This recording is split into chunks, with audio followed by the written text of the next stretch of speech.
பூபதி. ஐயா வணக்கம் ஐயா, உட்காருங்க ஐயா. இருக்கட்டும் இந்தாங்க. என்னங்க ஐயா காலைல கல்யாணத்தை வச்சுட்டு உப்ப ஆபீஸ் வந்திருக்கீங்க? கொடுத்த பொறுப்பை பத்திரமா திரும்ப ஒப்படைக்கணும்ல, அதான் வந்து. சரிங்க ஐயா, அதுக்காக நீங்க வரணுமா? காலைல வந்து நான் மண்டபத்தில் வாங்கி மாட்டேனா? இந்த பாருங்க பூபதி, எனக்கு அதை தான் அப்பப்போ முடிக்கணும். நீங்க சாயந்தரம் வரீங்கன்னு கேள்விப்பட்டேன், அதான் சாவியை தூக்கிட்டு ஓடி வந்தேன். புடிங்க, உள்ள போய் எல்லாம் சரியா இருக்கான்னு பாத்து. என்னங்க ஐயா? ஐயோ, இதெல்லாம் சாமி விவகாரம், நகைங்க சாமி. அதுக்காக தான் கையோட கொடுத்துட்டு போகணும்னு ஓடி வந்தேன். நீங்க வேறங்க ஐயா, செட்டியார் என்ன நம்புறாரோ இல்லையோ உங்களை தான் அதிகமா நம்புறாரு. சாவி உங்ககிட்ட கொடுத்துட்டேன்னு சொன்னதுக்கு அப்புறம் தான் நிம்மதியா சரின்னு சொன்னாரு. ரொம்ப சந்தோஷம். செட்டியார் சென்னைக்கு போனாரு, வந்துட்டாரா? இன்னும் வரலங்க ஐயா, அவர் பொண்ணு விஷயமா போயிருக்காரு. ஏதோ சொந்த விஷயம் சொன்னாரு. அப்ப நாளைக்கு கல்யாணத்துக்கு? ஐயா அதை பத்தி ஒண்ணும் தெரியலையா. சரி, முக்கியமான விஷயமா இருக்க போய் தான் அவர் பட்டணம் போயிருக்காரு. சரி, நான் சாவி கொடுத்த விஷயம் அவர்கிட்ட சொல்லிடுங்க. அப்புறம் செட்டியார் வரலாங்கிறதுக்காக நீங்க வராம இருந்துடாதீங்க, குடும்பத்தோட காலையிலேயே வந்துருங்க. சரிங்க ஐயா.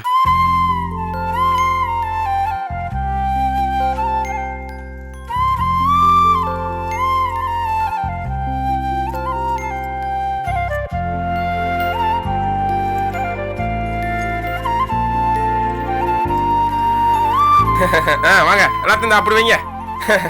அத்தா பத்திரம். மீனாட்சி, என்னத்த? எல்லா பொருளையும் கவனமா எடுத்து வச்சிட்டியாமா? ராணி பட்டு புடவையில எடுத்து வச்சா? எல்லாம் எடுத்து வச்சாச்சுமா. இருக்கு. காமும் பரமும் விசேஷத்துக்கு வந்துருவாங்களம்மா? வந்துருவாங்க. அம்மா, அந்த கவலையே உனக்கு வேண்டாம்மா. சம்பந்தி அவங்க 2 பேரும் நேர மண்டபத்துக்கே கூட்டு வரேன்னு சொல்லிட்டாரு. அதை விட முக்கியமான ஆளு மயில் இருக்கணும், அவனை காணுமே. எல்லா வேலையும் சித்தப்பா இழுத்து போட்டு அலைஞ்சிட்டு இருக்காருப்பா.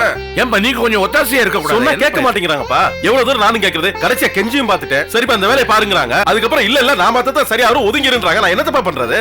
அட ஏமாச்சா நீங்க வேற. நீங்களாச்சும் இதுவரை நடந்ததை பத்தி பேசுறீங்க, நான் இனிமே நடக்க போறத பத்தி கேட்டேன். மாமா, இந்த பந்தியில பரிமாற சோறு போற வேலையை எனக்கு கொடுங்க, நான் பாத்துக்கிறேன்னு. அவர் பக்கமா கூப்பிட்டு நீ பக்கத்துல நிப்பாட்டி, அது அளவு எவ்வளவு பொண்ணு உனக்கு தெரியாது, நீ சின்ன பையன், உனக்கு விவரம் பத்தாதுன்றாரு. சோறு போடுறதுக்கு எதுக்கு விவரம்? கரண்டி வெள்ளி சோத்த போட்டா அவங்க பாட்டு சாப்பிட போறாங்க. போதும்னா போதும் சொல்ல போறாங்க. எனக்கு எவ்வளவு கஷ்டமா இருக்கு தெரியுமா? மாமா கல்யாணத்துக்கு என்னால ஒரு வேலையும் செய்ய முடியலன்னு. ஏமாச்சா, கல்யாணத்துக்கு வேலை செஞ்சாதான் அந்த காம்ப்ளிமெண்ட் எல்லாம் தருவீங்களா? இல்ல அப்படிலாம் இல்ல. மலரு கொஞ்சம் பேசுமா. நாங்களே காசால வாங்கி சாப்பிட்டுக்கிறோம். என்னைக்கு 60ஆம் கல்யாணம் ஆரம்பிச்சோமோ அன்னையில இருந்து கண்ணுமுக்கு தெரியாம வேலை பாக்குறாரு. உசுன்னு உட்கார்றது கூட நேரம் இல்ல. யாரு? இந்த மாமாவே வந்துட்டாரு. ஏன் இப்படி வெறுத்து இருக்கு? நல்ல வேலைண்ணே, நான் போனது நல்லதா போச்சுண்ணே. என்ன? இல்லன்னா கதையே மாறி போயிருக்கும்ண்ணே. என்னடா என்னாச்சு? ஆமாண்ணே, மண்டபத்துக்கு முன்னாடி நல்லா ஓங்குன்னு அப்பெல்லாம் இந்த வாழை மரத்தை கட்டணும் நான் சொல்லியிருந்தேண்ணே. இப்ப போய் பார்த்தா இத்தினூன்றுண்ணே. வாழை மரத்தை கட்டுங்கடான்னா இந்த வாழை கண்ணை கட்டி வச்சிருக்கானுங்க. நானும் சொல்லிவிட்டேன். நானு இந்த பாரு, நீங்க மரத்தை கட்டினாதான் காசு, இல்லைன்னா காசே தரமாட்டேன்னு சொல்லிவிட்டேன். நானு சொன்ன உடனே ஓட்டானே தோட்டத்துக்கு ஓடனே மரத்தை எடுத்து இடத்துக்கு ஓடுறேன். அப்புறம் இந்த சமையல் கேஸ் சிலிண்டர் எல்லாத்துக்கும் ஏற்பாடு பண்ணிட்டேன். நானு கோபி, அந்த பால்கார சம்பந்தத்துக்கிட்ட தண்ணி கலக்காம ஒரு 40 லிட்டர் பாலை வெள்ளன்னு எடுத்துட்டு வந்து சொல்லு காலையில. அப்புறம் இந்த சமயக்காரர்கிட்ட சொல்லிடு, தண்ணி அதிகமா கலக்காம தான் காபி போடணும். அப்புறம் சீனி வேணாம் வேணாம், அது நீ சொல்லாதான் அந்த நானே வந்து நான் சொன்னதான் அவன் கேட்பேன். நான் 2 திட்டு தான் செய்வான் மயில. அண்ணே எல்லாம் சரியா இருக்குன்னு, எல்லாமே சரியா இருக்குண்ணே. ஆமா, நான் அதை கேட்கலடா, அதை கேட்கல. என்னடா வேஷம்? என்ன வேர்த்து விறுவிறுக்க? குளிச்சியா, சாப்பிட்டியா, என்ன பண்ணிட்டு இருக்க நீ? அது பாலு சீனி மூட்டை சமைக்காரெல்லாம் ஞாபகம் வச்சிட்டு இருக்கியா? குடிச்சிட்டு சாப்பிடணும்னு நினைவில்லையா? சரி, ஒரு காரியம் பண்ணு, முதல்ல போய் குளிச்சுட்டு சாப்பிட்டுட்டு மத்த வேலையெல்லாம் பாரு. முதல்ல கிளம்பி போ. சரி, முதல்ல நீங்க கிளம்புங்க. நீங்க எல்லாரும் கிளம்புங்க. கிளம்புறேன்டா, நீ போ. இருங்க அண்ணன், முதல்ல உங்களை கிளப்புறதுதானே என்னோட வேலையா. அம்மா, அண்ணனுக்கு அன்னைக்கு திருநீர் வச்ச சாமி கும்பிட்டாங்களா 2 பேரும்? கோபி, எல்லாத்தையும் எடுத்துட்டு போங்கப்பா, நான் வரேன். கிளம்புங்க, போங்க, நான் வந்துடுறேன். எல்லாரும் போயிட்டே இருங்க.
டேய் சொக்கு, விடிஞ்சாவும் வாழ்க்கை, நீ பெருமையா பேசின கௌரவம், மானம், மரியாதை எல்லாம் எல்லாம் பாக்குறேன்டா, பாக்குறேன்.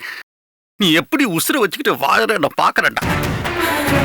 பாட்டி பாத்துக்கப்பா, நான் பண்ண வேண்டிய வழியை நான் பண்ணிட்டேன். இனிமே எனக்கு துணையா நீ தான் இருக்கணும்.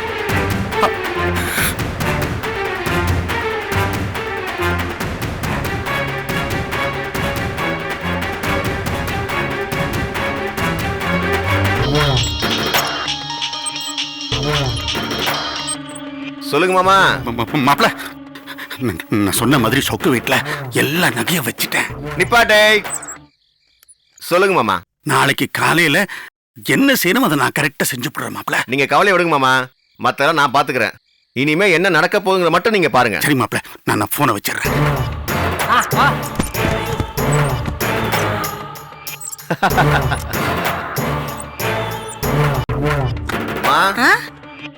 அம்மா.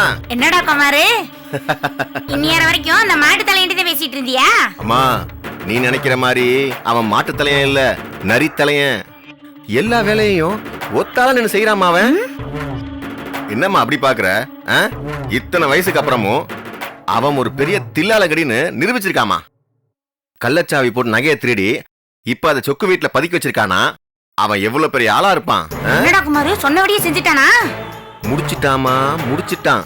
இனிமே சொக்கு ஜென்மத்துக்கு உள்ளதான். என்னடா குமார் சொல்ற? அம்மா ஒரு நிமிஷம். என்ன தம்பி, அந்த கோபி ரொம்ப வினயமான ஆளு. வக்கீல் கீழ் வச்சு வாதாடி எப்படியாவது வெளியே கொண்டாந்துருவான்.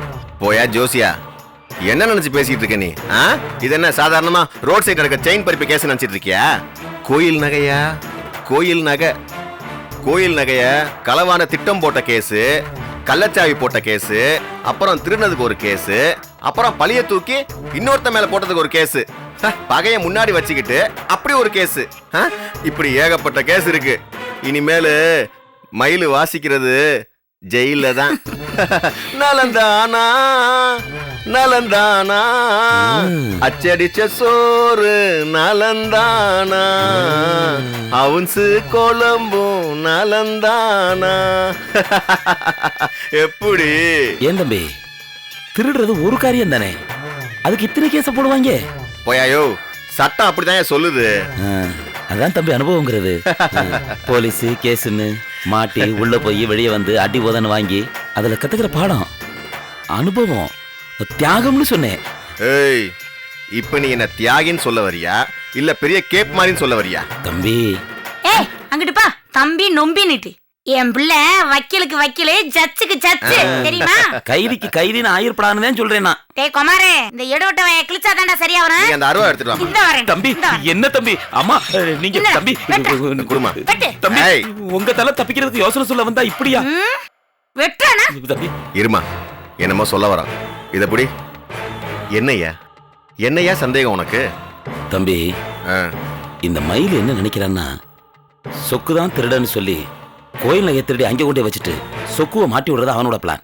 அது கண்டிப்பா நடக்க போறதில்ல தம்பி. ஆமா, ஏன்னா மயிலுதான் திருடன்னு அவனை மாட்டி விட்டு சொக்குவை வெளியே கொண்டாந்து ராகினிய கல்யாணம் பண்றது உங்களோட பிளான் அதானே?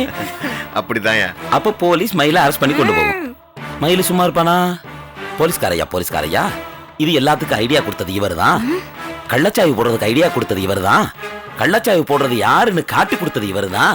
எல்லாத்துக்கும் காரணம் இவர் தான், இவர் தான், இவர் தான். உங்களை கைய காட்டினா என்ன பண்ணுவீங்க? இப்ப என்ன பண்ணுவீங்க? இப்ப என்ன பண்ணுவீங்க? இருமா, அப்ப உங்க கையிலயும் விலங்கு தானே, உங்களுக்கு தானே, உங்களுக்கு தானே விலங்கு. ஜோசியா, எல்லா பிளானும் மயில் தான் சொன்னா. அந்த நான் லூசுன்னு தான் நினைச்சேன். ஆனா இப்பதானே தெரியுது அவன் உண்மையாவே தான் சொல்லிருக்கான்னு. சாவி செஞ்சவன் என்ன சொல்லுவான்? எனக்கும் அவருக்கும் ஒரு சம்பந்தமும் இல்லைன்னு சொல்லிடுவான். எல்லாத்துக்கும் மேல மயிலோட சதிய, அந்த ஆள் குணத்தை உங்களுக்கெல்லாம் நிரூபிக்கத்தான் இத்தனை நாளா நான் அமைதியா இருந்தேன். நான் உடனே சொல்லியிருந்தேன்னா நீங்க யாரும் என்ன நம்பிருக்க மாட்டீங்களே. ஏன்னா நான் தான் உங்க எல்லாருக்கும் கெட்டவன் தான்னு சொல்லுவேன். அப்போ என்ன பண்ணுவ? என்ன பண்ணுவ? இப்ப என்ன பண்ணுவ? இப்ப என்ன பண்ணுவ? வா இங்க, இந்த பக்கம் வா, இந்த பக்கம் வா, வா வா வா வா. இப்ப என்ன பண்ணுவ? இப்ப என்ன பண்ணுவ? அம்மா, என்ன அடிச்சோட தம்பிக்கு லூசு பிடிச்சிருச்சு போல இருக்குமா? அம்மா அந்த அருவாளை கொடுமா. இந்தடா வெட்டுற. ஐயோ ஐயோ, நீங்க எனக்கு தான் நான் தான் லூசு. அது மா என்ன குமாரு? மண்டபத்துல மயில் நாடகம் ஆடி சொக்குவ போலீஸ் கிட்ட மாட்டி விட்டுருவான். அப்ப நான் கரெக்டா உள்ள நுழைஞ்சு அவங்க கிட்ட உண்மையை சொல்லி சொக்கு கையில இருக்க விலங்க புடுங்கிடுவேன். ஊரே என்ன ஹீரோ மாதிரி பார்க்கும். சொக்குவும் அவர் குடும்பமும் என்ன தெய்வமா நினைச்சு கையெடுத்து கும்பிடுவாங்க. அப்ப ராகினி என்னை பார்த்து கண்ணில் தண்ணி பொங்க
ராகினி ராகினி ராகினி ராகினி இல்ல நீ ராகினி தான்.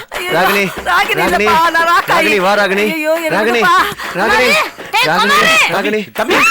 ஏய் ஆமா நீ இங்க என்ன பண்ணிட்டு இருக்க? போ தம்பி. ஏமா இது என்னமா இப்படி சொல்லிட்டு போகுது? டேய் குமாரு, நீ ரொம்ப மோசமாயிட்டு இருக்கடா. நீ இப்ப எல்லாம் ராகினி ராகினின்னு கனவுலயே வாழ்ந்துட்டு இருக்கடா. டேய் எனக்கு ஒரு சின்ன சந்தேகம்டா. அந்த ராகினியை கல்யாணம் முடிச்ச பிறகு அந்த கோவிய அடிப்பியா இல்ல அந்த கோவிய உன் மச்சான் சொல்லிட்டு தலையில வச்சுட்டு ஆடுவியா? அம்மா ராகினி தாமா என் பொண்டாட்டி. அந்த சொக்கு எனக்கு மாமனாரும் கிடையாது, கோபி எனக்கு மச்சானும் கிடையாது. தாலி ஏறட்டும் அப்புறம் இருக்கு அவங்களுக்கு. அந்த கோபிய என்ன கெதியாக்க போறேன் பாரு.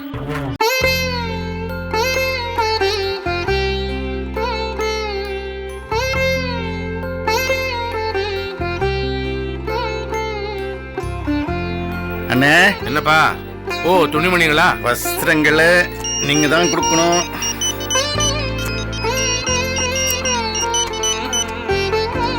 ஹலோ என்ன சொல்றீங்க ஐயரே? இல்ல ஐயரே, சுப்பிரமணியர் வரலன்னு எப்படி? பதிலுக்கு ஒரு புள்ளைய வர சொன்னா அது இல்ல அதெல்லாம் வேணாம். நான் வேணா கார் ஏற்பாடு பண்ணவா? சுப்பிரமணியர் கையோட கூட்டு வந்துருங்க. செலவை பத்தி ஒன்றும் கவலைப்படாதீங்க ஐயரே. இல்ல நீங்களே ஒரு காரை ஏற்பாடு பண்ணிட்டு வந்துருங்க. என்ன செலவாவது நான் இங்க இருந்து கொடுத்துட்றேன். ஆம் ஐயரே, அண்ணனோட 60 யாரும் இந்த மாதிரி ஒரு கல்யாணத்தை பார்த்திருக்கவே முடியாது. நான் நினைச்ச மாதிரியே எந்த குறையும் இல்லாம ஜெகஜோதியா நடக்கணும். எனக்கு அதுதான் முக்கியம். காசு பணத்தை வச்சுக்கிட்டு என்ன செய்ய போறோம்? சீக்கிரம் சீக்கிரம் வந்து சேருங்க. இந்த கண்ணீர் வேற இந்த வஸ்திரத்தெல்லாம் கொடுக்கணும். வைங்க போன. ஐயா வணக்கம். என்ன இவ்வளவு லேட்டா வந்தா எப்படி ஆகிற? கோச்சுக்காதேல், பஸ் லேட்டு. இது ஒரு சாக்கா சொல்லுங்க நீங்க. சரி சரி கோச்சுக்காதேல். நேராஜ் வாங்க வஸ்திரம். சரி வாங்க வாங்க வாங்க.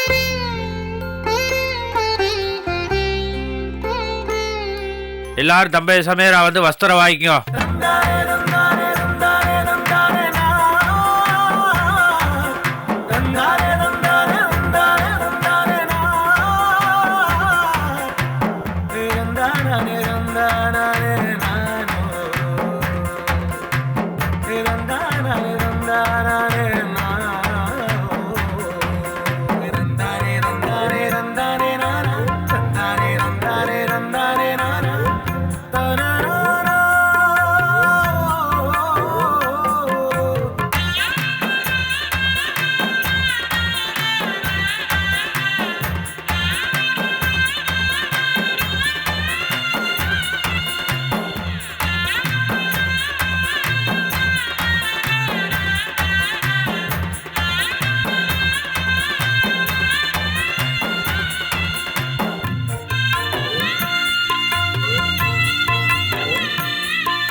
என்னம்மா உங்க ஆத்துக்காரர் வரலையா? அவரு வருவார். அப்பாவுக்கு அறுவை சாந்தி நடக்கிறது, அதுக்கு வராம காலையிலயா வந்துடுவார்ல. அவனுக்கு கொஞ்சம் உடம்பு சரியில்லை, காலைல வந்துடும். ஆமாமா. ஆசீர்வாதம் வாங்கிக்கங்க.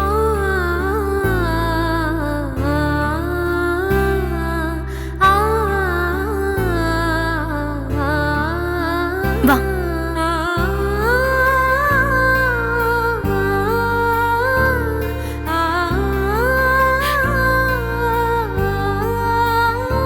அழாத காமு.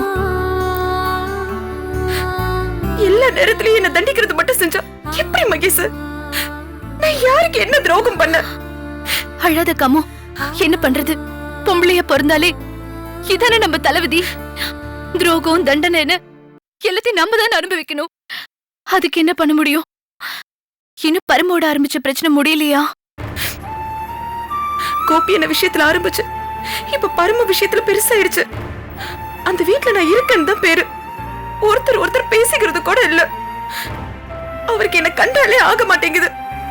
என் அத்தை விடத்துல இருக்காரு மகேஷ். அவர் நிச்சயம் இங்க வரமாட்டாரு. எனக்கு அவர் இங்க வரலன்ற கவலையை விட பெரியப்பாவும் பெரியமாவும் அதை நினைச்சு கவலைப்படுவாங்களேன்னு தான் எனக்கு ரொம்ப வருத்தமா இருக்கு. கல்யாணத்துக்கு முன்னாடி நம்ம எல்லாம் எவ்வளவு ஜாலியா இருந்தோம். இப்ப கல்யாணத்துக்கு அப்புறம் எல்லாரும் ஏதோ ஒரு விதத்துல நிம்மதி இல்லாம தான் இருக்கும். யாரு போய் கூப்பிட்டாலும் அவர் வரமாட்டாரா? நிச்சயம் அவர் வரமாட்டாரு.